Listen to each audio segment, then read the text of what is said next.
They say Filipinos aren't meant for basketball. I say let's prove them wrong. Many Filipinos think they can't make it in the big league. Though just like you, I was an underdog. But with heart and dedication, you can beat them all. Experience the games like no other. Catch the action live with Arena Plus and get rewarded with excitement. Push your passion to play. Plus more with Arena Plus.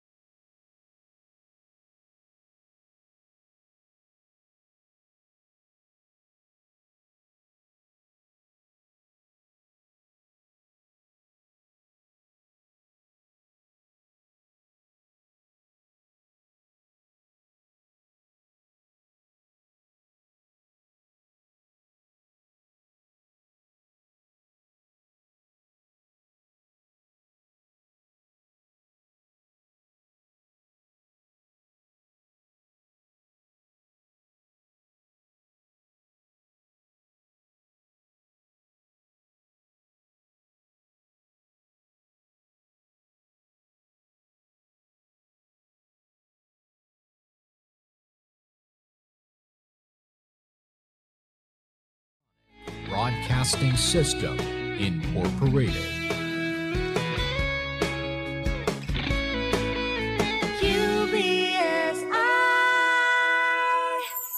UBSI. Informing and entertaining Filipinos since 1998. Energy, energy, energy, energy!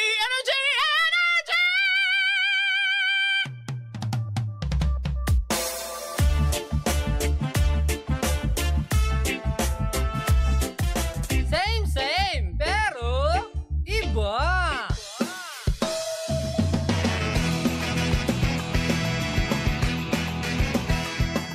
Same, pero iba. Energy FM. Araw at gabi mo'y tunay na sasaya dito. Sagot namin, tugtugan, kantahan, walang patid na tawanan at kulitan. Huwag mong sabihin radyo, sabihin mo Number 1. Energy. Ito ang number 1, 06.7 Energy FM. Sa bahay, opisina, kotse, taxi at jeep. What? Tricycle, FX, basta masigip. Okay, ah. Palengke, internet, plaza, karinderya. Energy FM, nagbibigay saya. Huwag mong sabihin radyo, sabihin mo Number 1. Energy. Pangga, energy kaibigan mo. Pangga, energy ang numero uno. Kaya tumango na at isigaw mo. Same, pero iba. Huwag mong sabihin radyo, sabihin mo Energy. Watch your favorite basketball teams now on Arena Plus. Matindi ang action, exciting pang panonood dahil may 1 million pesos per play. Visit arenaplus.ph to discover more and grab your chance to win. Sama-sama sa arena! Visit pagcor.ph/regulatory or email keepitfun@pagcor.ph. Promo runs from April 20 to June 21, 2025. EGLD reference number NKTG 2025-0474. Gaming for 21 years old and above only. Game responsibly. Keep it fun. Sa Arena Plus, astig sa sports. Download and play now at arenaplus.ph. Chika sa arena!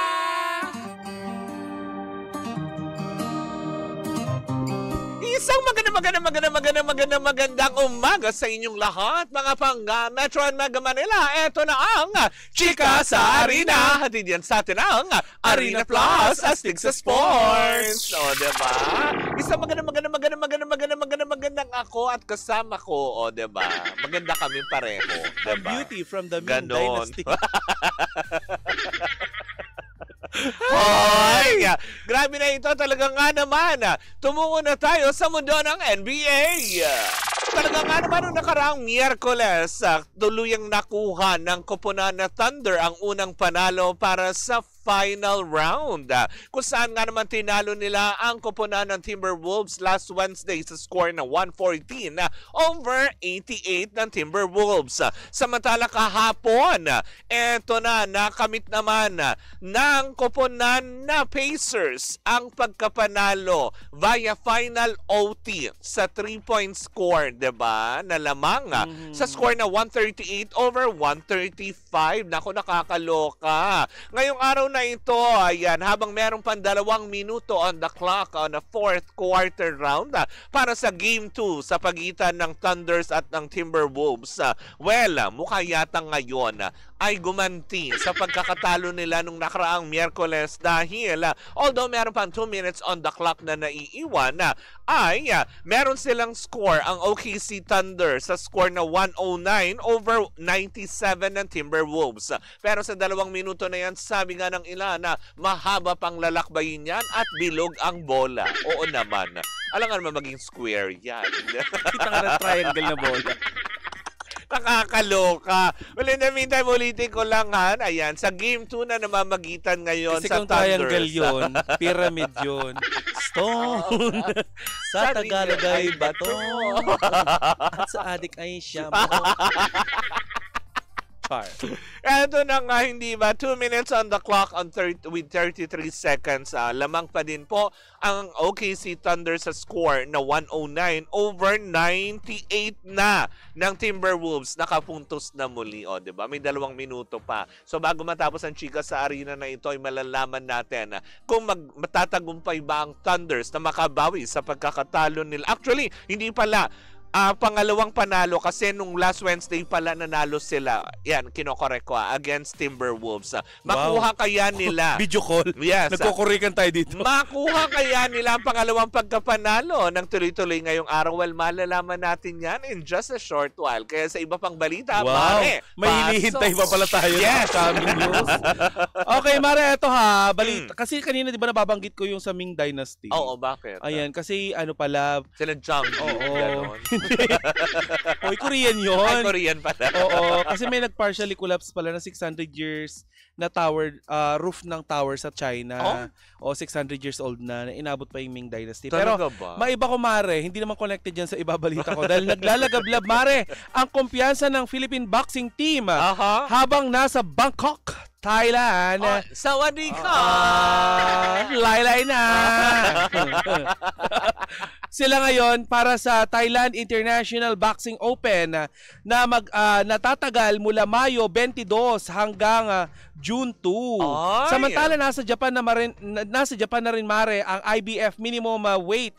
Ayan, minimum weight champion na si Pedro Daturan para sa kanyang inaabangang title defense rematch kontra kay Genjiro.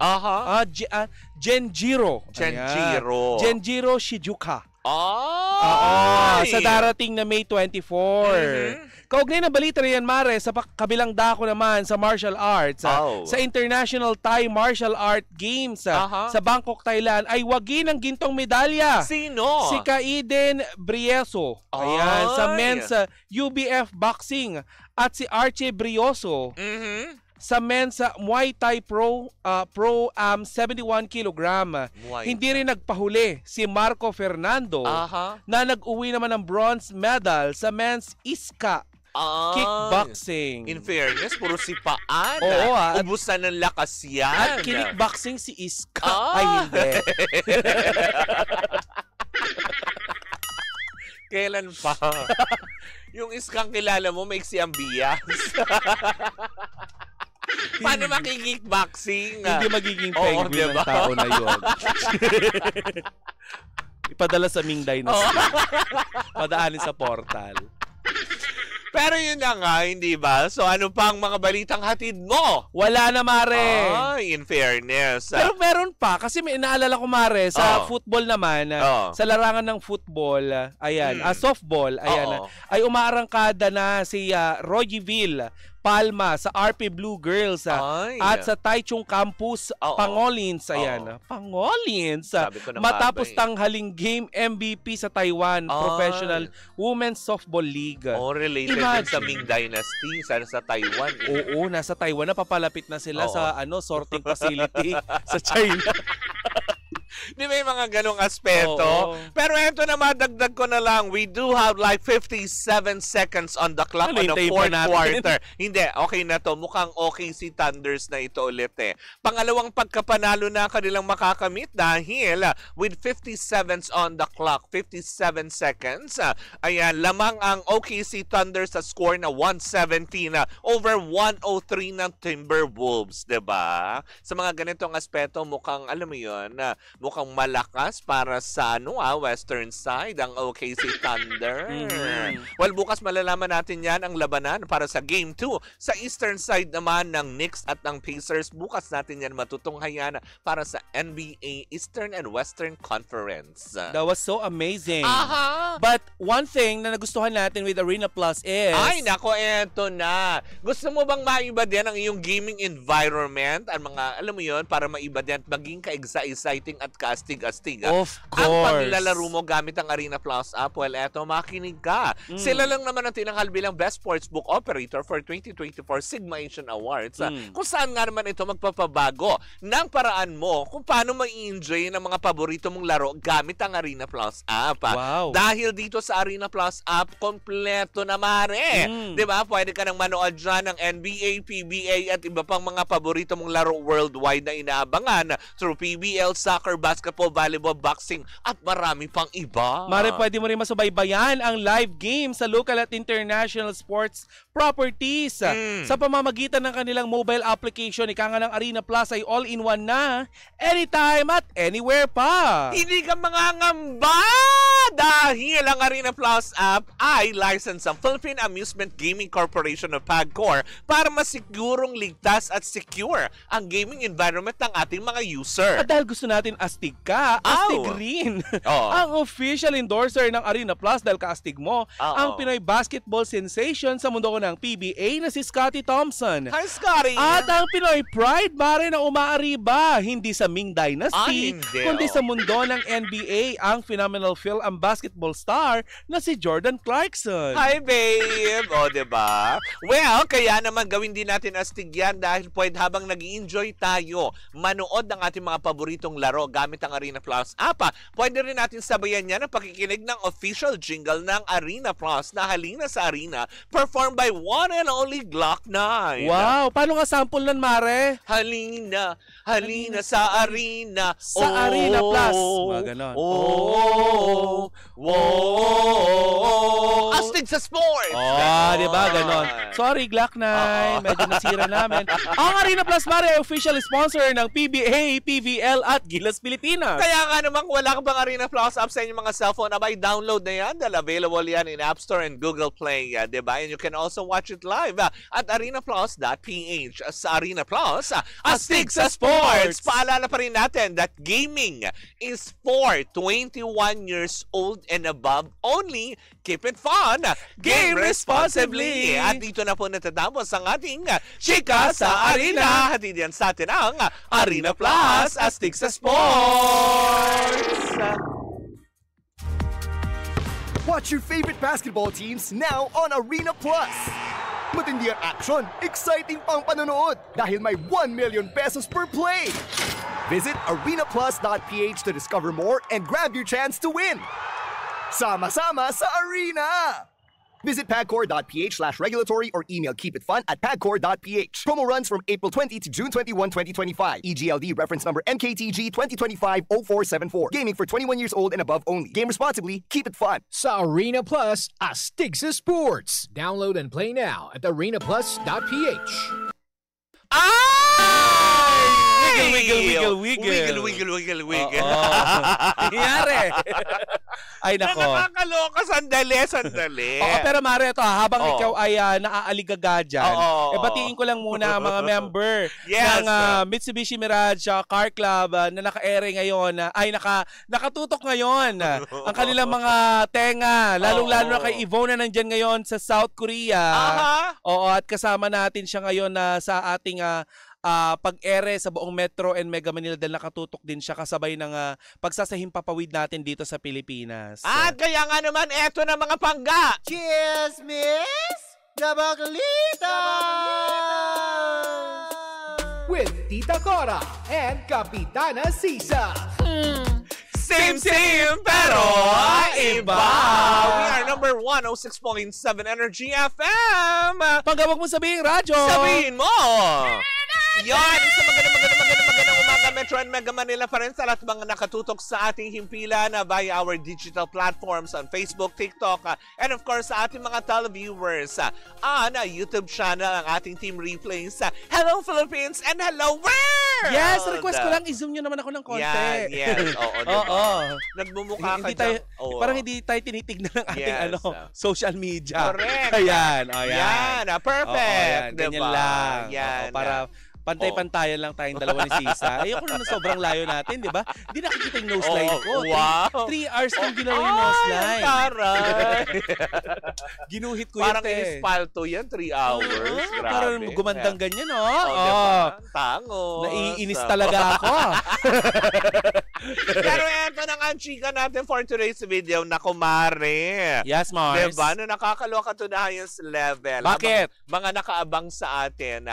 Ay eto na Mare, dahil sa ikalawang pagkakataon, ang chika nga kinasagap ay muli na naman pinataob ni Coco Martin ang palanggana? Ang teleserye. Diba? Ni Ruru Madrid. Diba? Nakakaloka. For the second time. Diba? Paano niya pinataob? Ganun Pok! Gano'n. Ginanon? Oo. Si Ruru ang kanyang abs! Hindi umandar ang 6-pack abs kumpara kay Coco Martin. Ay, talaga?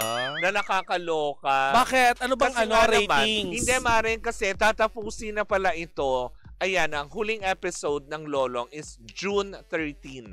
Diba? Pa-pack up na. Diba? Ba't kasi ginawang skateboard yung tapos, buhaya? Nakakaloka, diba? Kasi nga marami nga nagsasabi na parang tipong, nakailan na yan, Ruru?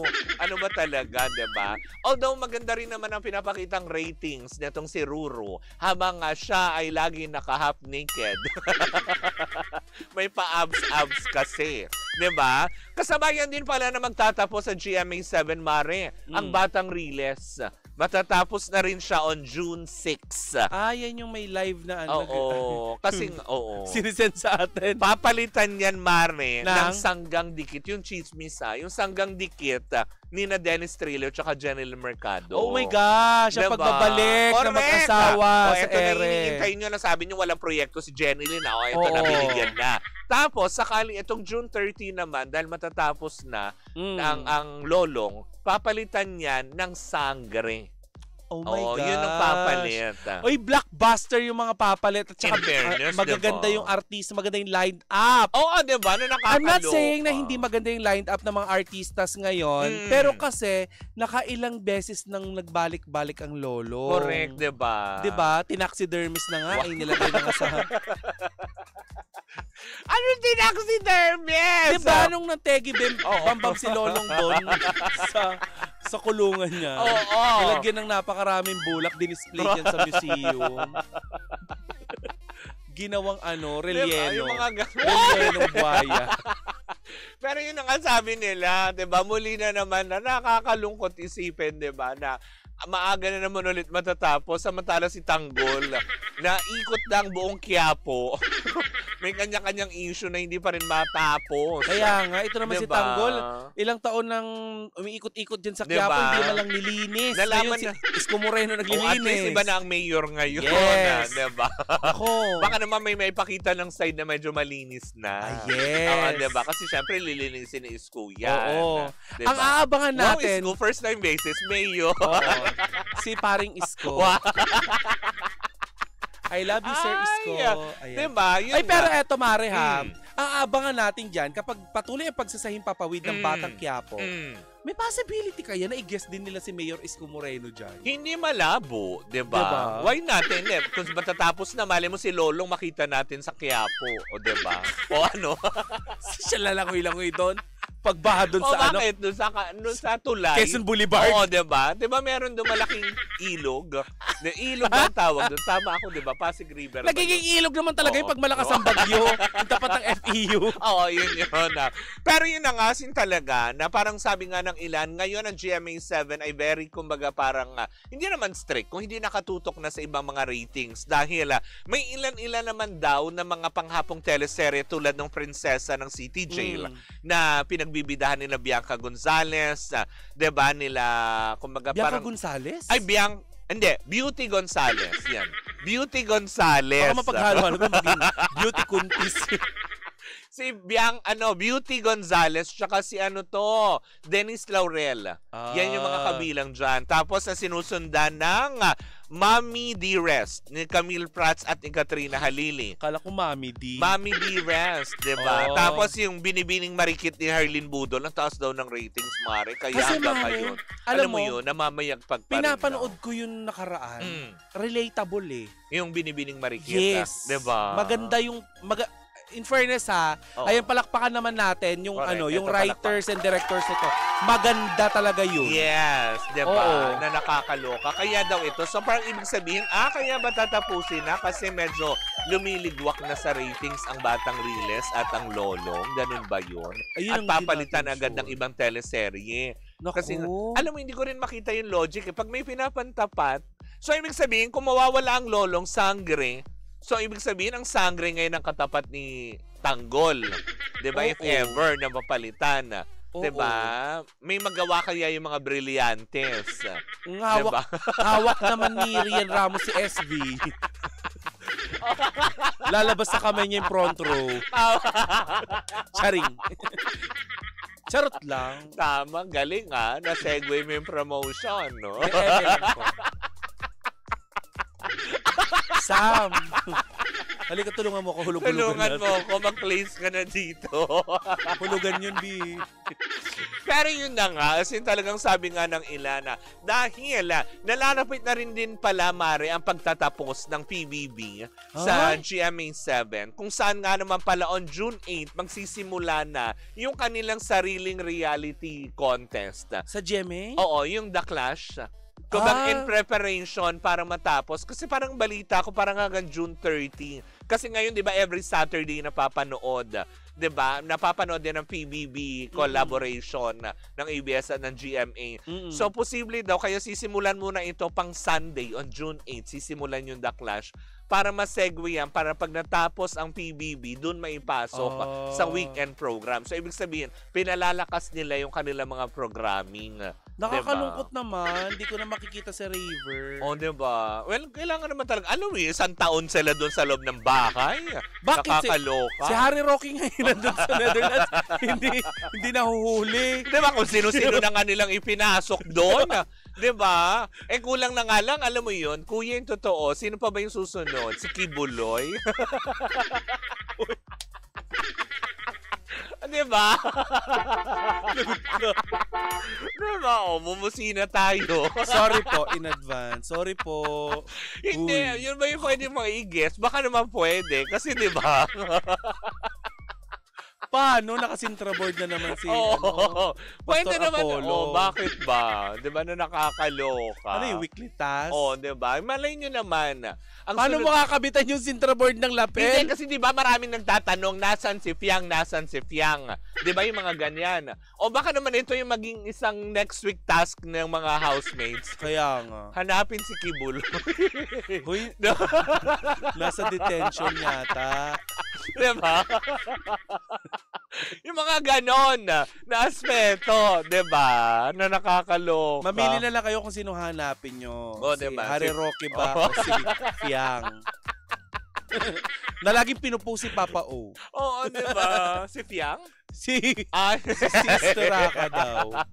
Sister uwi na, haggard ka na dyan. Hindi, pero yun na nga, di ba? Well, ang tabayanan pa rin natin ito. Nakakalungkot lang isipin. Kasi di ba, ito yung yung Batang Riles, kinabibilangan to. Sino nga to? Si Okay Na. Okay na to. Si Miguel Tan Felix. Miguel Tan Felix. Yung nanay niya yung okay na to. Binoto na naalala ko, yung nanay, si Okay na to. Diba? Correct. Sabi ni Mario Palmera, lagot kayo sa bumotong 5 million. Bakit? Okay na to. Okay na, stop na. Huwag po kayo magalit sa amin, ha? Oo. Hindi, totoo naman. Natutuwa lang din po kami. Kasi na-imagine po namin kung paano po kung pinasok si pastor sa loob ng PBB. Anong gagawin nila doon? Magko-confess kay kuya. Oo. Ano ba talaga? Uy. Siyempre sasabihin nun, di ba? Yung mga tipong sa bawat paghamon ng buhay. Yun ang laging bunga di kuya di ba? May leksyon ka bang natutunan? Yung mga ganyan. Di ba? Pero yun, nakakatamad ng manood ng Batang Quiapo Mare, daming advertise. Ibig sabihin talaga, nagiging pato. Kaya marami silang advertisement. Kung kayo po ay nung dati naman. Actually, alam mo Mare, dapat balance yan eh. Sa bagay. Dapat hindi din sobrang dami, overwhelming yung advertisement. Kasi nako-compromise naman yung mismong programa. diba? Oo. Totoo naman yan. Diba? Agree ako sa iyo dyan. Diba? Oo. Bigyan yung baklitas. Konti na lang, chika. Limited yung time. Oo. Pero, wala kaming pake minsan diba? na overtime.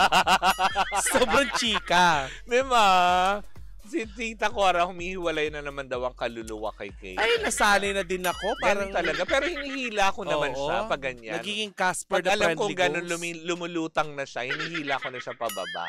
Pero yun na nga, talaga Wow. Plastic balloon. Hindi, hot air. Wow! Ang laki! Pero yun na nga, diba? So, supportahan pa rin natin sila. Hindi naman siguro ibig sabihin nito. Alam mo yun, nakakalungkot ang isipin kasi Marin, diba? Na lagi, kapag may show, lagi ang sasabihin, ay, may iba pang tapat. Katulad yung kay Kiko Estrada, diba? Yung Totoy Bato na sabi, ipapantapat kay Coco Martin. Hindi naman magkasunod siguro. Nga sila. Magkasunuran sila. Tsaka para silang, FPJ. Correct, diba? Yung mga ganyan, wag natin tignan na as competition, but tignan natin kung papaano nga ba nila mai-interpret ng maayos sa mga teleserye kanilang gagawin, kung paano, alam mo yung makakakonect sa tao, di ba, yung mga ganyan. Basta ito lang ma-assure ko, ang isang programa ay agad sinisibak on air kapag hindi kumikita at pinapasukan ng advertisement. Kasi ang telebisyon ay isang malaking negosyo. Sabi nung isa, kaya daw tinapos si Lolong kasi ang dami daw na-offend sa Congress. Hoy, grabe kayo. Hindi grabe. Hoy, sobra kayo. OA nyo, hindi ang naman hindi gano'n ang sibak party list. Hindi. Pati ang kamanggagawa party list, hindi gano'n. Diba? Sila mga sumisibak sa katiwalian ng ating gobyerno at mabuti na lang nandoon sila. Si Totoy Bato. Si Totoy Bato at ang foil daw. Mali! Iba yon. Iba yung sinasabi mo. Oo. Diba? Feeling ko talaga yung Totoy Bato na to takbuhan to. Source? Oo. Iba yun, Mari. Ay, iba pala. Wala, natukhang na yung ate ko. Ibang Totoy Bato yun. At saka hindi siya iba Totoy Bato. Yun. Ang tawag sa kanya ay pyramid. Stone. Sa Tagalog ay bato. Wow. At sa adik ay siya. Ay baka mamaya, masilip tayo ng KBP. Hello po sa lahat ng mga taga-KBP. But anyways, ang mga panggayan po muna ang ating chika na Friday morning. Sa aming pagbabalik nako, may kasuhan tayong pag-uusapan. Diba? Kung ano man yan, sama-sama natin yan na pakatutukan sa pagbabalik ng Baklita Asaw! And we are still same pero iba. Tuloy-tuloy pa rin po ang ating tuktugan. Siyempre, dito po lamang yan sa number 106.7 Energy FM. Huwag mo sabihing radyo. Sabihin mo!